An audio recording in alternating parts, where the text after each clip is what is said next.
Bonjour les gens, bonjour, c'est Menos et vous êtes sur une nouvelle vidéo de ma chaîne. Alors, on repart sur les vidéos et j'avais envie de faire cette petite vidéo depuis un petit moment. Je vais vous présenter MappyWin32, un éditeur de map qui va nous servir à mapper un peu sur API C64. Alors, je vais vous montrer comment on va sortir les datas, c'est tout, hein, on va pas passer sur API. Vous pouvez voir ici donc le site web tilmap.co.uk. Alors on va télécharger deux fichiers. On va télécharger Mappy Editor. Donc j'avais préparé ici MappyWin32. Hop. Et puis on va télécharger le use PNG files. Voilà, donc on va prendre les libs. Hop, alors le logiciel il est gratuit et c'est pas la peine de payer. Voilà, donc on va sortir MyPenguin de son fichier rare.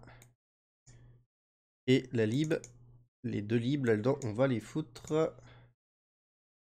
s'il me donne la main, à l'intérieur. Voilà. Donc on va lancer MapWin. Et on a une belle fenêtre. Alors c'est un éditeur de map, hein, c'est pas un éditeur de jeu. On va se créer une new map.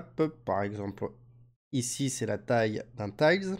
Donc nous souvent on fait des meta tiles de 16. Mais rien ne vous oblige de faire garder des tiles de 8 comme vous voulez. Ici, on fait la taille de la map. Donc, on va faire une map de 10 sur 10 pour notre exemple. Et le reste, on s'en bat les coucougnettes. Oui. Voilà, donc ça, c'est la map. Ici, vous avez donc votre tileset qui n'est pas encore en mémoire. On va le faire. Alors, hop, moi, j'ai préparé un tileset en mode PSG. Voilà, donc c'est mon tileset du Sokoban. Peu importe, ça va être, c'est suffisant. Je le fais glisser et le voilà. Alors chose très bien, c'est que bah on part bien du 0 jusque 6. Voilà, hein, le tile 0, 1, 2, 3, 4, 5, 6. Alors que sur Tiles, l'autre logiciel méga connu pour faire des maps, et bah on part sur 1, c'est indexé sur 1 et non 0. Donc sur des PC, on s'en bat les cocognettes. Sur des machines rétro, c'est chiant de toujours rajouter plus 1. C'est pas top, je trouve, à mes yeux.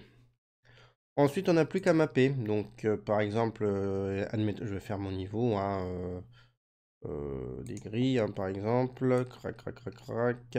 Exemple, hein, bon, on s'en bat les steaks du mapping.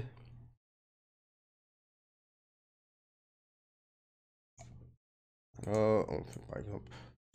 C'est du n'importe nawak, hein, on est bien d'accord. Voilà. Par exemple, hein, c'est vraiment un exemple à la con.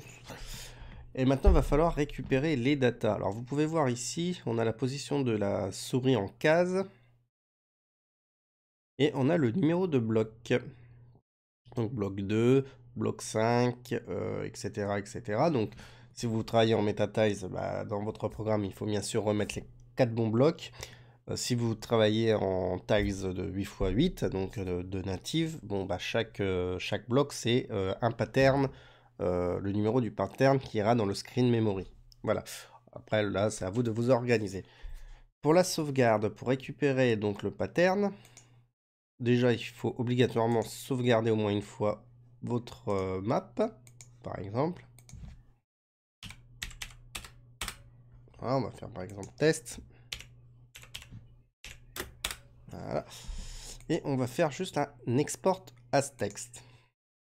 Là, vous avez plein de trucs. C'est pas bien grave. Alors, ce qu'il faut faire, c'est seulement ce layer. On retire, ça sert à rien. Color map, ça sert à rien.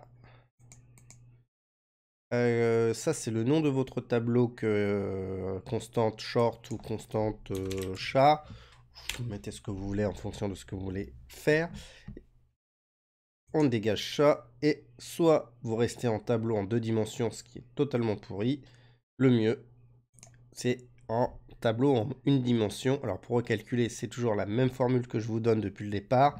Y fois la largeur maximum de votre map, plus X, et vous rechopez donc le numéro de la case avec X et Y. Hein. Je pense que c'est bon, on fait OK. Mapwin, map, le fichier texte, il est effectué.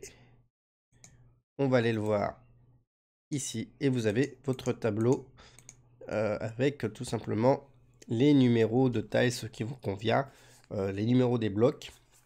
Après, c'est à vous de vous adapter, mais ça fonctionne. Voilà, il n'y a que ça à faire. Alors, jusque-là, le Mapwin, c'est le logiciel que je préfère, qui est le plus adapté sur ce que je réalise. Il en existe d'autres, donc ça vaut de voir ce qui vous intéresse. Moi, je trouve qu'il est très très simple.